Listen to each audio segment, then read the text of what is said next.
করার জন্য পঙ্গু করে দেওয়ার চেষ্টা করেছে মহানিবেশ সরকার। তারপরে ওনার বক্তব্যে কোনো ধরনের প্রতিহিংসার একটি শব্দ নেই।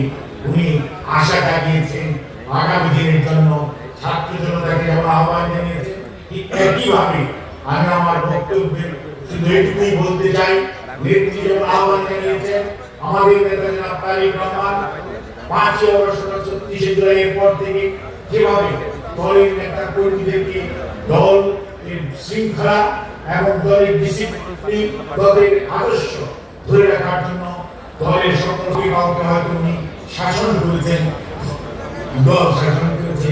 আজকে দল সবচেয়ে সুশৃঙ্খল শক্তিশালী রাজনৈতিক সংগঠন হিসেবে বাংলাদেশে আজকে বাংলাদেশ জাতীয়তাবাদী দল। সেজন্য আজকে ষড়যন্ত্রকারীদের ষড়যন্ত্র থেমে নেই, কারণ ওরা ভয়ে আছে। ওরা বাংলাদেশ জাতীয়তাবাদী দল এই দেশের স্বাধীনতা ঘোষণা করেছে, যেমন শহীদ জিয়াউর রহমান দেশকে পুনর্গঠন করেছেন এবং খালেদা জিয়া, এবং আগামী দিনে এই দেশ